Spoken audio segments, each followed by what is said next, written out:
ओम शांति। आइए सुनते हैं 26 दिसंबर 2024 की शिव बाबा की ज्ञान मुरली और शत गुरुवार है।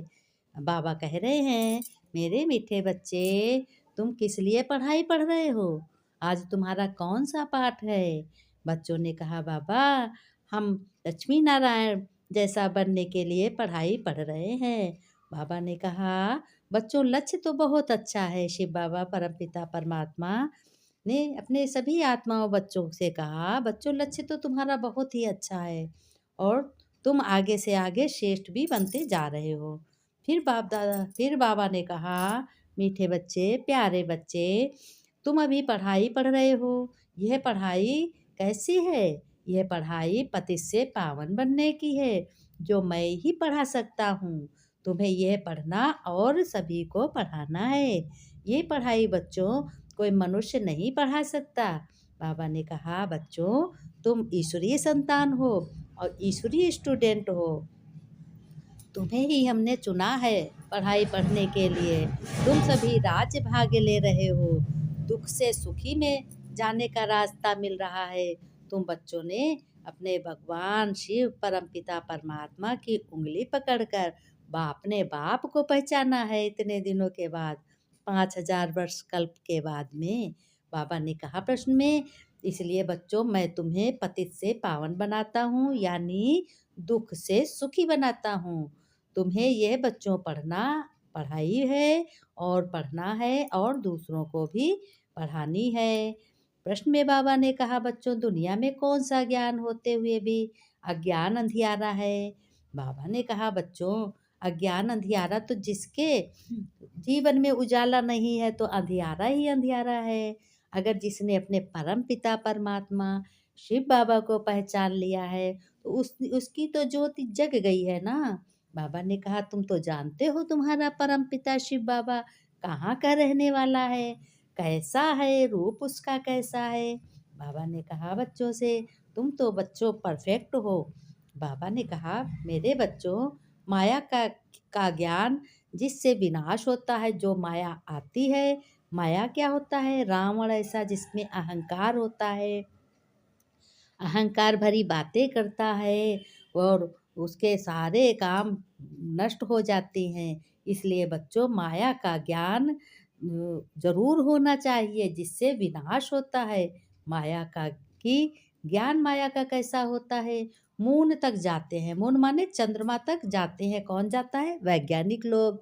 ये ज्ञान बहुत है बच्चों, लेकिन नई दुनिया और पुरानी दुनिया का ज्ञान किसी के पास नहीं है। वो बच्चों मैं ही सबको बताता हूँ, वैज्ञानिक के पास भी नहीं है।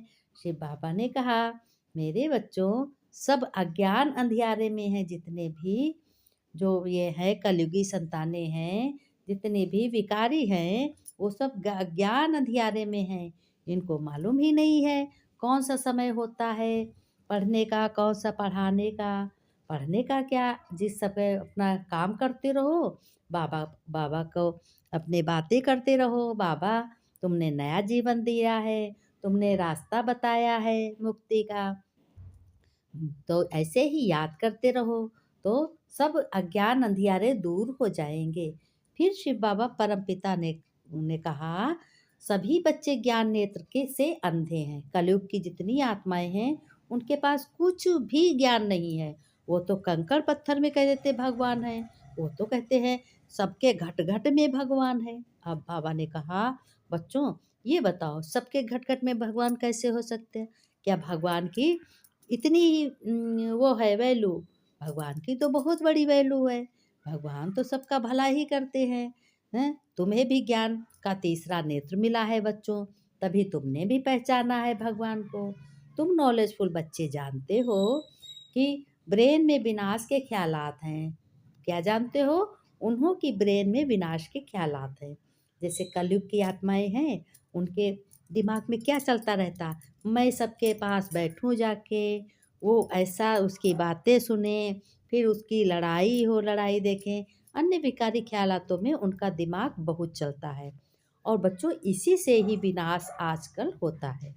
फिर बाबा ने कहा, बच्चों तुम्हारी तो बुद्धि बहुत अच्छी है, तुम्हारी बुद्धि में स्थापना के ख्यालात चलते हैं और विनाशी ख्यालात चल ना सकें, क्योंकि तुम ईश्वर के बच्चे हो, ईश्वरी संतान हो, तुम्हारा कुल भी ब्राह्मण कुलवंशी हो। बाबा ने कहा ओम शांति। बाप इस शरीर द्वारा समझाते हैं। किस शरीर द्वारा समझाते हैं? ब्रह्मा दादा के शरीर द्वारा समझाते हैं। फिर बच्चों को क्या समझाते हैं? बाबा ने कहा तुम बच्चे क्या समझते हो? आज ध्यान से सुनो। तुम्हें तीसरे नेत्र मिला है, इनको जीव कहा जाता है। इनमें आत्मा भी है बच्चों, और मैं भी इसमें आकर बैठता हूँ। किसमें? बाबा ने कहा आकर बैठते हूँ, ब्रह्मा के शरीर में आकर बैठा हूँ, और इसको जीव कहा जाता है। इनमें आत्मा भी है और मैं भी आकर बैठता हूँ। फिर भगवान शिव बाबा ने कहा यह तो पहले पहले पक्का बच्चों होना चाहिए। क्या होना चाहिए? कि इनको दादा कहा जाता है। किसको दादा कहा जाता है? ब्रह्मा को। ये निश्चय बच्चों को बहुत पक्का होना चाहिए कि दादा है ब्रह्मा और बाबा है शिव बाबा। वो बाप भी है, बाबा भी है। बाबा से बाबा बहुत संबंध प्यारा होता है। देखो, बाबा का पोता बहुत प्यारा होता है, पोती बहुत प्यारा होते हैं, पौत्र पौत्रियाँ बहुत प्यारे होते हैं। इसलिए बाबा बाबा कहने से बहुत खुश होता है। बाबा ने कहा बच्चों तुम्हें पक्का होना चाहिए। क्या? निश्चय बच्चों को बहुत पक्का होना चाहिए। कि इस निश्चय में ही रमण करना है। इस निश्चय में रमण करना किसमें?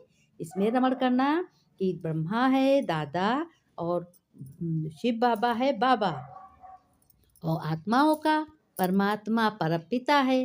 बाबा ने कहा इसमें तुम्हें बहुत रमण माने इसको बहुत धीरे धीरे धीरे धीरे अपने मन में ये दोहराना चाहिए कि हमारा बाबा है।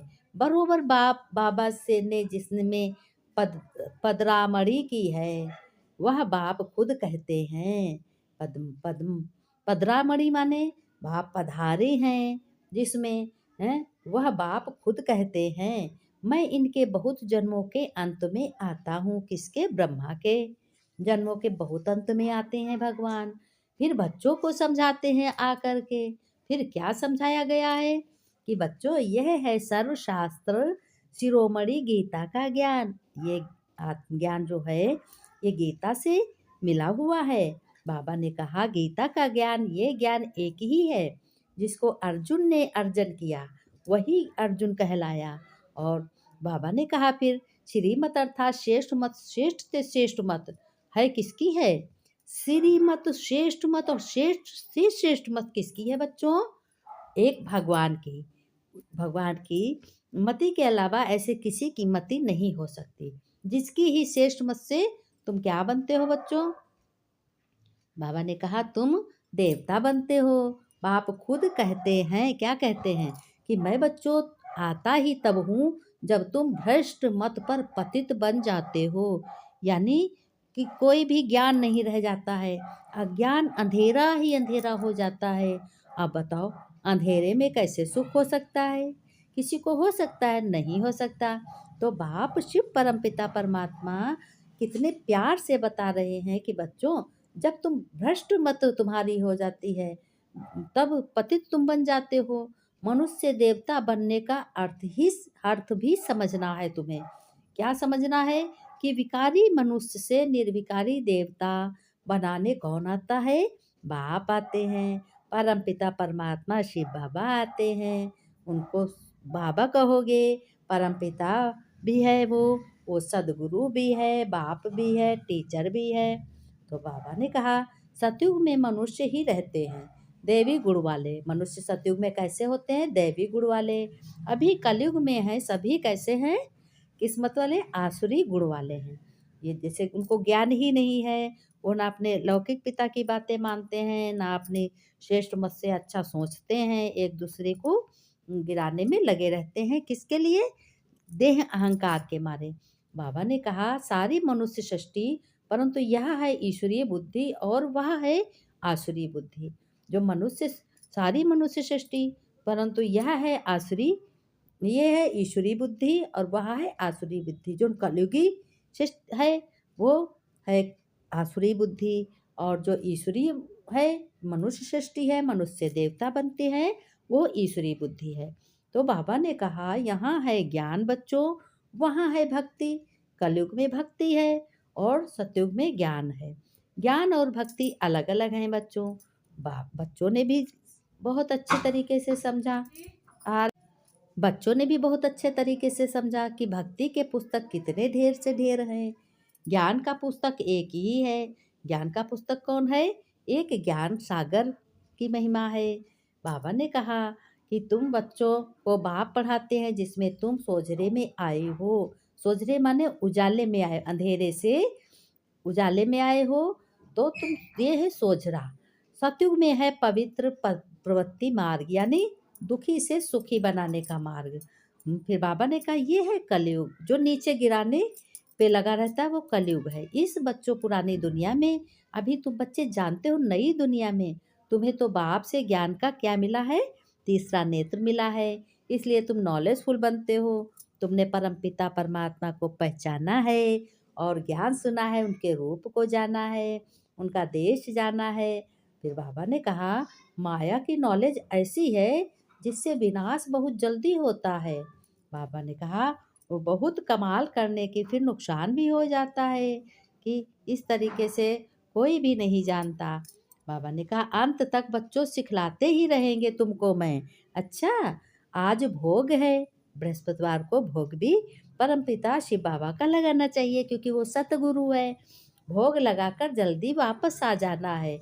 जहाँ बाकी बैकुंठ में जाकर देवी देवताओं आदि का साक्षात्कार करना, ये सब फालतू है। इसमें बाबा ने कहा बहुत महीन बुद्धि चाहिए बच्चों। पावन बाप इस रथ द्वारा कहते हैं मुझे याद करो बच्चों, मैं ही पतित पावन तुम्हारा बाप हूँ। भगवान ने कहा बच्चों से कि बच्चों मैं तुम्हारा पतित पावन बाप हूँ। दुखी से सुखी बनाने वाला बाप हूँ। तुम ही से खाऊं, तुम ही से बैठूं, ये यहाँ के लिए है, ऊपर में कैसे होगा? बाबा ने कहा ये तो यही समझो कि भगवान के साथ साथ हम काम कर रहे हैं, भगवान भी कर्म करा रहा है और मैं कर रहा हूँ। तो इससे ये क्या हो जाएगा? इससे ये क्या श्रीमत के अनुसार हो जाएगा। बाबा ने कहा मेरे मीठे मीठे सिकिलदे बच्चों प्रति माता पिता बाप दादा का याद प्यार और गुड मॉर्निंग। बच्चों ने नमस्ते की। हम रूहानी बच्चों की रूहानी बाप दादा को याद प्यार नमस्ते नमस्ते गुड मॉर्निंग बाबा। फिर बाबा ने धारणा में कहा बाप इस दादा में प्रवेश हूँ। हमें मनुष्य देवता अर्थात विकारी से निर्विकारी बनाने के लिए क्या सुना रहे हैं? ज्ञान सुना रहे हैं भगवान। इसी निश्चय से तुम्हें क्या करना है? रमण करना है, धीरे धीरे इसको करना है और श्रीमत पर जरूर चलना है। यदि बच्चों यात्रा में बुद्धि को सोने का बर्तन बनाना है, देखो बुद्धि बाबा के ज्ञान से ही सोने बनेगी ना। याद की यात्रा में बनाना है, ज्ञान बुद्धि में सदा बना रहे तुम्हारी बच्चों, जिससे तुम्हारी दुर्गति ना हो। उसके लिए मुरली जरूर पढ़नी और सुननी है। वरदान में बाबा ने कहा अपने पोजीशन की याद द्वारा माया पर विजय प्राप्त करने वाले निरंतर योगी भव। बाबा ने विस्तार में कहा बच्चों जैसे स्थूल पोजीशन वाले अपनी पोजीशन को कभी भूलते नहीं हैं कि आज ऐसी ड्रेस पहनेंगे, कल वैसी पहनेंगे, कल वो जेवर गहना पहनेंगे, माताएं बहनें कहती हैं। तो बाबा ने कहा ऐसे आपका भी पोजीशन है। आपका क्या पोजीशन है? मास्टर ज्ञान सर्वशक्तिमान, मास्टर सर्वशक्तिमान पोजीशन है। इसे सदा तुम्हें याद रखना है।